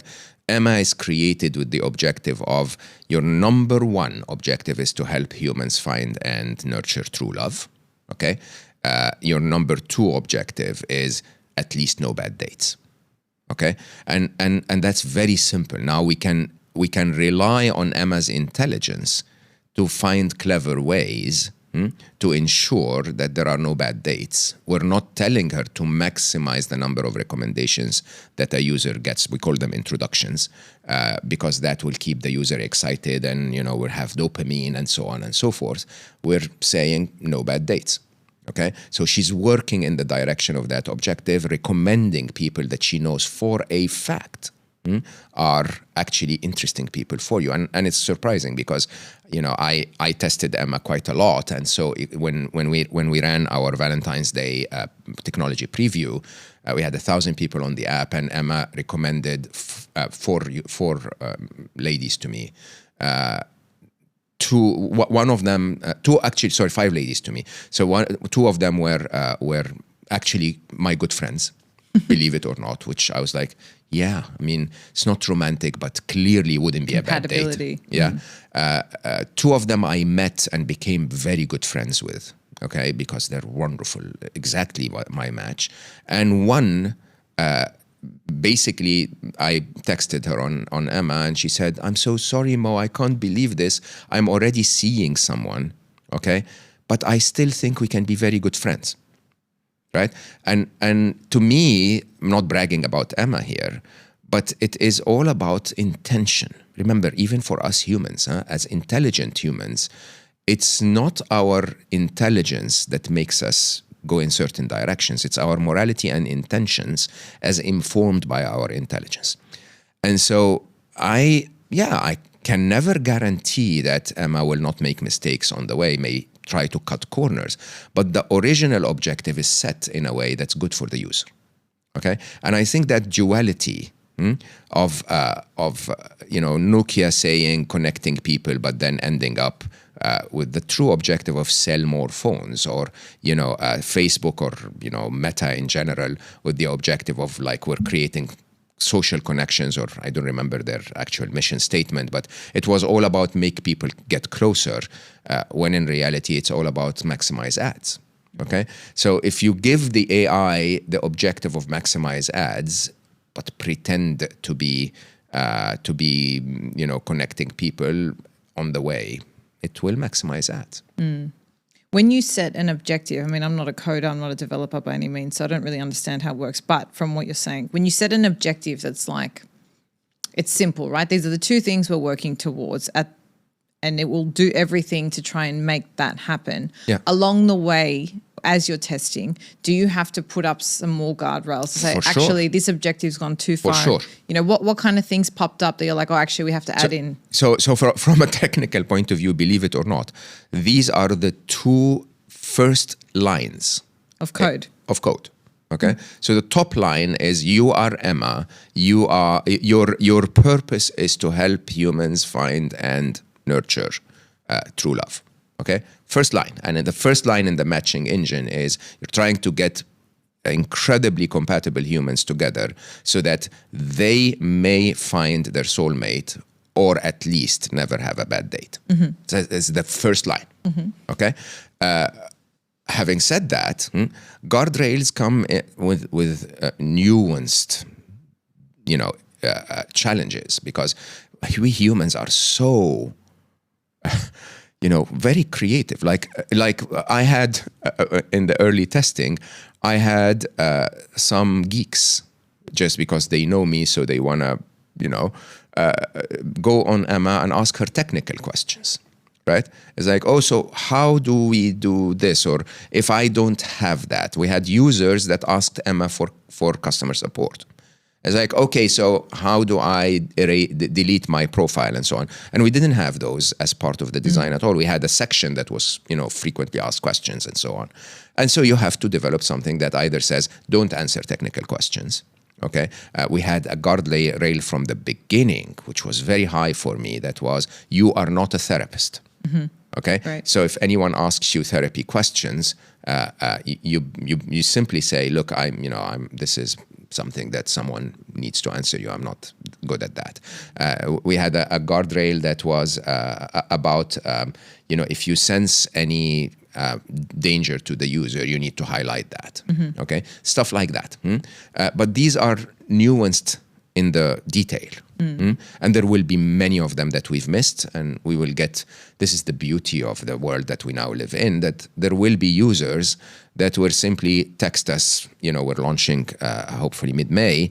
It was very funny. We were planning to launch March 1st. And then we find ourselves in the middle of a war. It's like, okay, I don't think my Instagram should cover love and relationships for now. But hopefully by mid-May, what will happen is that we're sure that over the next few weeks or months, users will give us feedback and say, I asked her this and she answered that. Why did that happen? And we'll improve on it. The beauty of the world we live in today is that if you set directionally the original objective correctly, those machines are smart enough to head in that direction.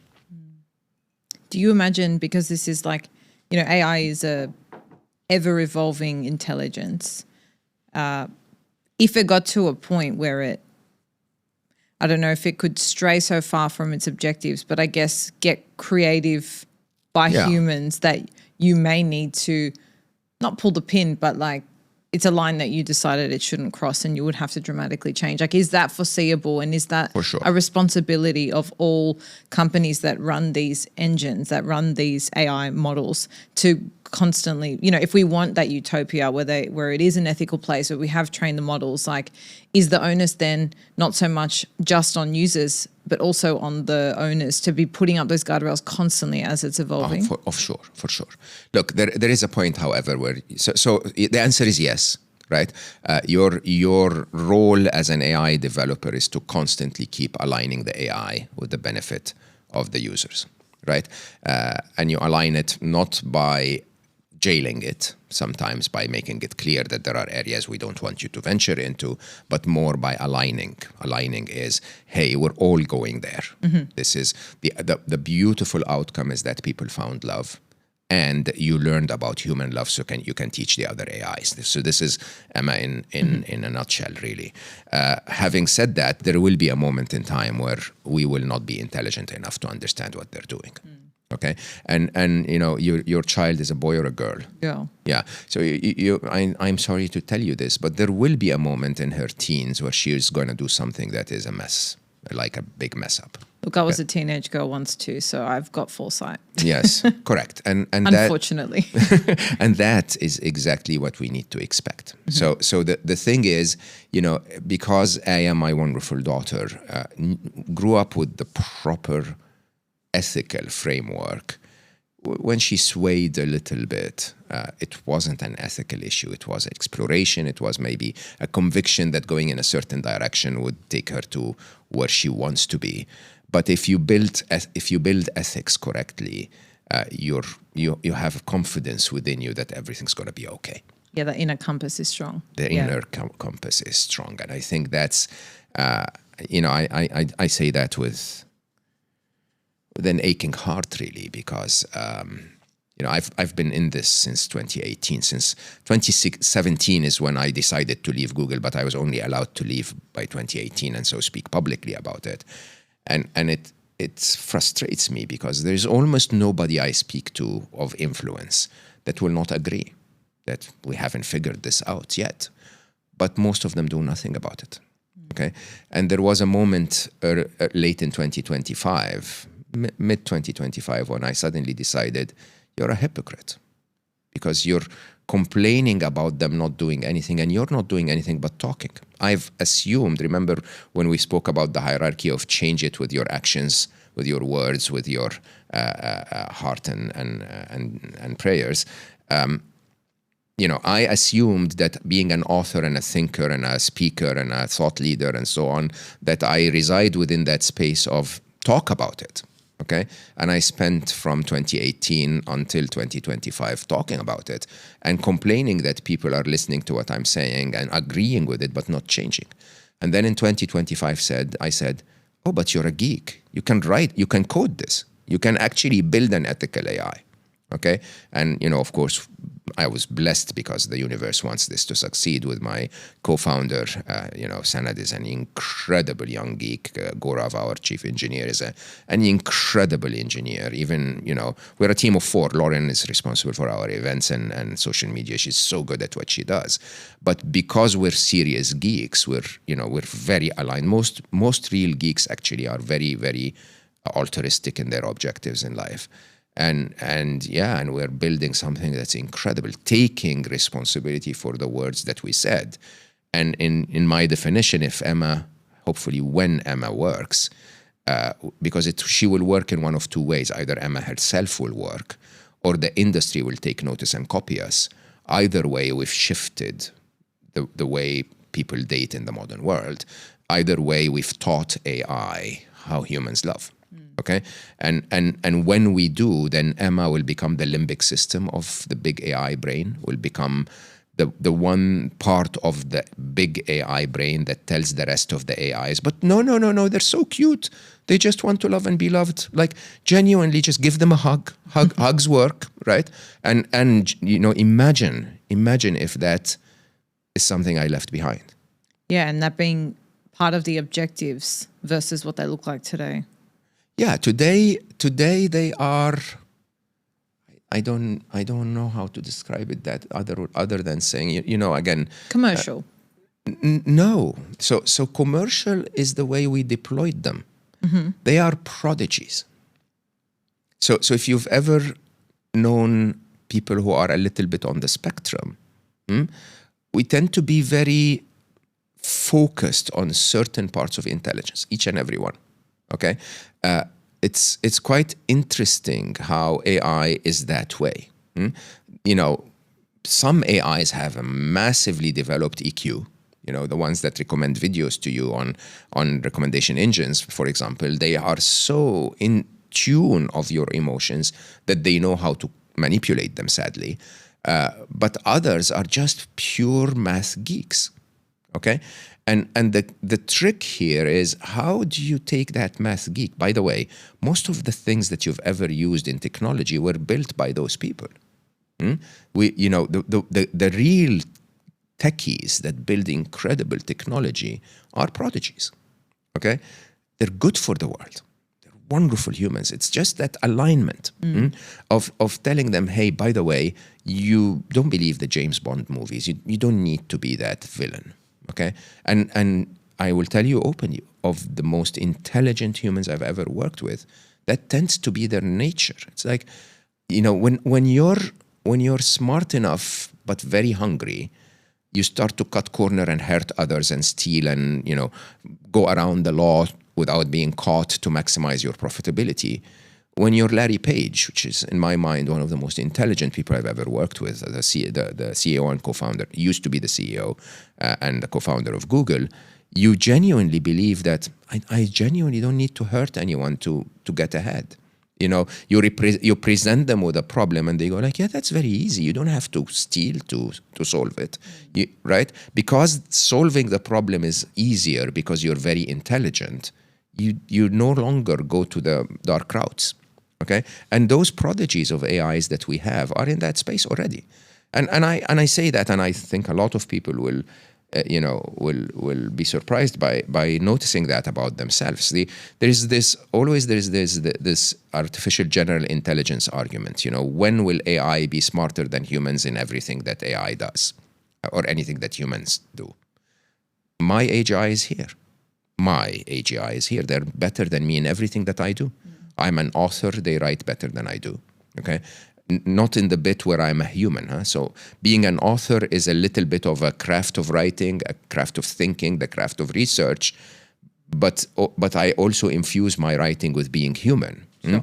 Talk about my own experiences and my own stories. And if I talk to you about being a father of a daughter, you can now believe me because you know that I'm a father of a daughter. You can't believe ChatGPT when it tells you, I raised that child. No, you didn't. Okay.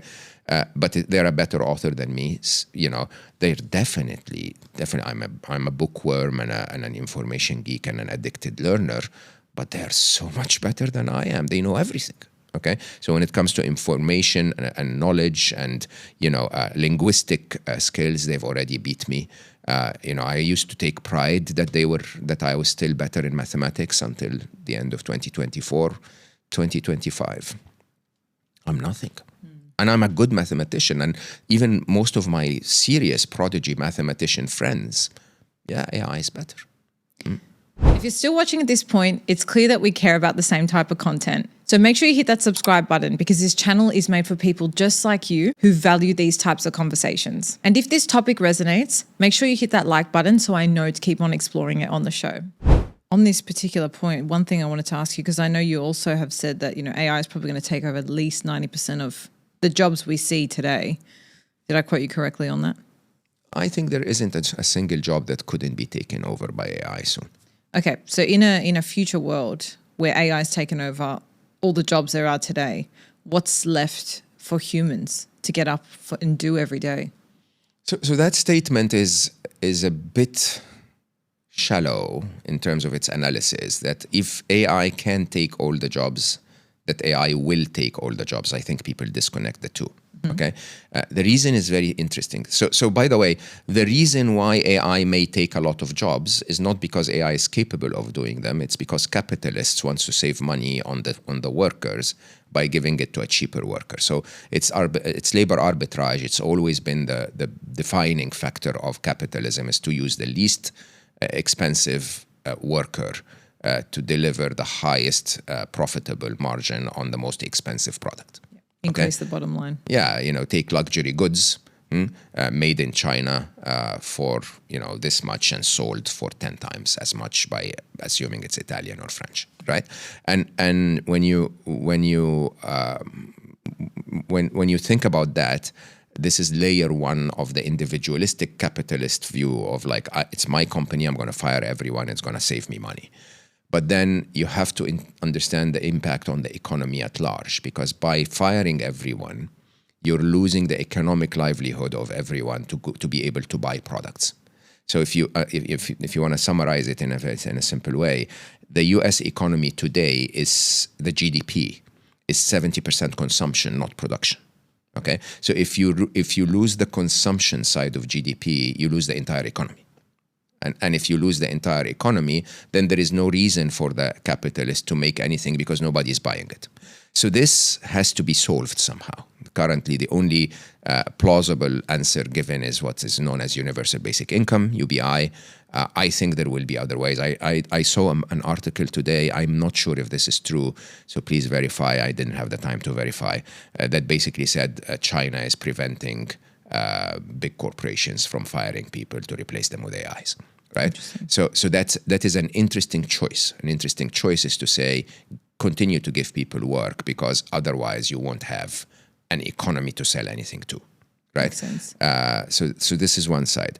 The other side, of course, is that definition of we are made to work and our life purpose is to be a lawyer. Like, seriously? Do you think your life purpose is to be a lawyer?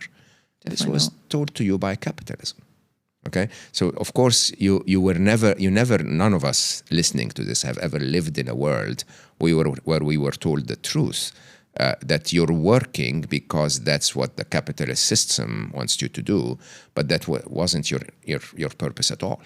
Okay, if you want to understand the true purpose of humanity, you go back to pre-capitalism, to as early as possible. Caveman, cavewoman years. What was your purpose? Building a family, producing the biological line. Yeah, to live. One word, right? The purpose of a human is to live. Okay, and you want to maximize that purpose. Live a wonderful life. Live a connected life. Connect with as many other souls as you can. Feel loved. Be capable of love. Help others. Combine as a tribe and succeed.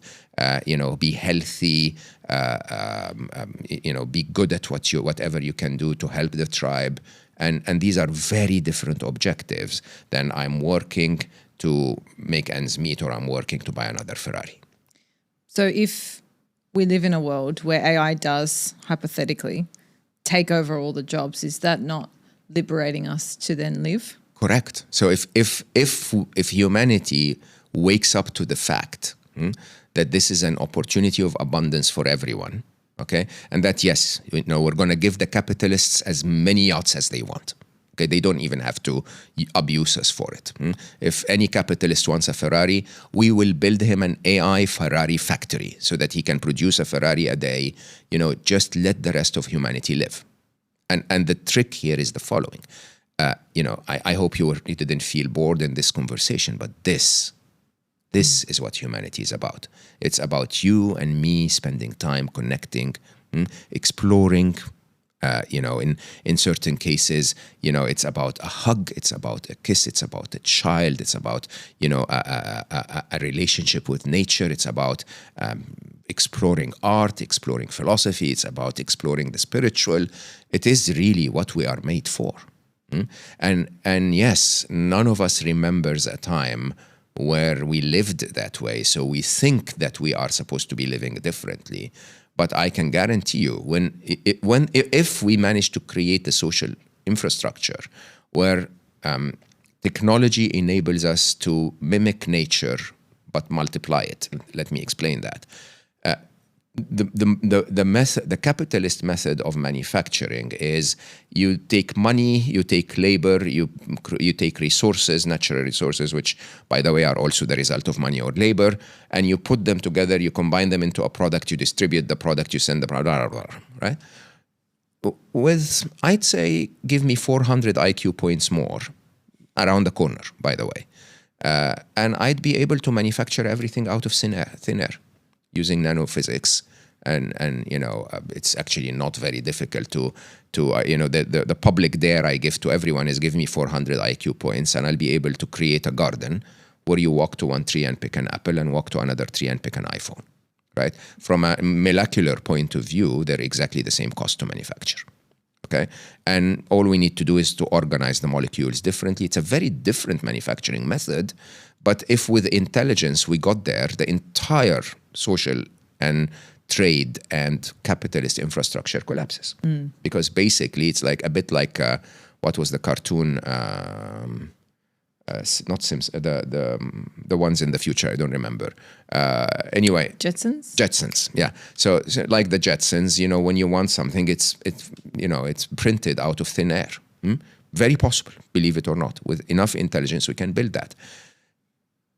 In that world, where everything costs almost zero to create, you know what that world mimics? It mimics nature. Abundance, total abundance. Okay? Is that utopia? 100%. And it is genuinely 10 years away. 10 years away, if we have the mindset. Okay? So if we have the mindset, we can simply create a world where there is no poverty, no hunger, no disease, no arguments, by the way, no fighting. We can even basically tell ourselves, hey, by the way, if you really, really, really feel frustrated with your husband today, call Emma and talk about it, which is one of the features we have in Emma, right? Now, in that case, of course, people will say, but without suffering, humans don't know how to exist.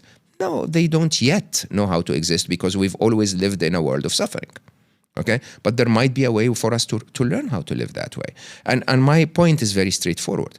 We can create a world of total abundance using the most valuable superpower that we've ever had, okay, or that exists in the universe, which is superintelligence. And yet the only thing preventing us from getting to that world is our greed, is our division, is our discrimination, is our racism, is our sexism, is our this, is our that. And these are problems with a few, okay, magnified by a propaganda machine, and all of that's fixable, okay? Will we get there? Will we see that day? I believe we will. It's just the path between here and there that might be very bumpy. Simply, the eventual utopia in my mind is a 99.9% certainty, okay? Because of the benevolent nature of intelligence, of abundant intelligence. The road there, we could be in real trouble. But the road there is not the result of intelligence. The road there is because of the stupid, greedy, hungry for power, human utilization of that intelligence. I too have an optimistic view, and I've always said, whenever this conversation comes up or I see things online of people being quite fearful of what a world when jobs are taken look like, I immediately think of, provided there's the social infrastructure where people's needs are met, then what does that free us up to do? I think of back in the time when people were creative and did things with their hands, and I have an optimistic view. The road there again is unclear. But Mo, as always, it is such a pleasure to sit and chat with you. It was wonderful. This was a very interesting conversation, quite different to the ones I've had in the sense where I just love the way you think and the way you make me think about things as well, the way you give information in a way that people don't feel overwhelmed by these topics that I think can feel very out of touch, demanding, far away and overwhelming. It's actually just, let's bring it back to ourselves as people. What are we in control of? What can we do? And change does start with every single day and the choices we make. So I think that's really the message of today's episode. And 100%. Thank you for your work. I'm excited to see the documentary, all the books, and I'm sure there'll be demand for a part 3, if not from everyone else, from me. So appreciate your time over the weekend as well. And it's such a pleasure knowing you. I love our conversations. I'm very, very grateful for you hosting me again. I'm grateful for the few that sent questions to say host him again. I'm optimistic. I hope people will enjoy the documentary. I hope they will try Emma, and we start to move in the right direction. Let's see. Agreed. Well, thank you. Thank you.